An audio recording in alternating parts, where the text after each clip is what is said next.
After how many days nga na paghihintay ng tropang Giga, it's officially traded na si Reyna Batak sa tropang Giga. Sa katunayan nga, hindi pa man approve ang trade ay nandoon na ito nag-iinsayo sa tropang Giga. Ayon nga mismo sa isang report, ang unang attraction or proposal ng tropang Giga sa Blackwater Boxing ay ibibigay lang itong si Kib Montalvo kasama ng Future Pick. Sa pangalawang negotiation ay hindi pa rin pumayag ang Commissioner's Office, kasama dito si Matt Ganuela Soser, Paul Barilla at Barkley Ibonya. Hindi pa rin pumayag ang trade negotiation panel na aprobahan ito, at this time officially na nga si Kib Montalvo ay nasa Blackwater na kasama si Jewel Ponferrada at ang Future Picks ng tropang Giga. Marami tuloy ang nagsasabi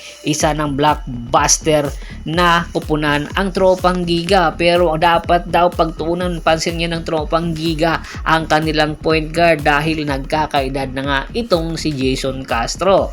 At this time, isa pang update, si Ivan Nelly ay nagdeklara na ng kanyang pangalan sa paparating na PBA Annual Rookie Draft. At sa katunayan, hindi pa man nag-uumpisa ang PBA Annual Rookie Draft ay naghahanda na itong si Ivan Nelly. At nandoon nga ito ngayon sa California at nag-iinsayo sa ilalim ni Coach Jimmy Alapag. Kaya ini-expect na ang nasabing player ay makukuha ito sa first round sa ilalim ng Meralco Bolts. Interesado daw makuha ito ng Meralco Bolts paghahanda sa pagkakaroon nila ng isang two-way player na point guard na posible itandem kay Chris Newsome. Kaya kaabang-abang ang nasabing annual rookie draft kung makukuha ba ito ng Meralco Bolts or saan kaya ito mapupunta si Ivan Nelly. Ano sa tingin nyo? Komento na sa baba ng video at pag-usapan natin.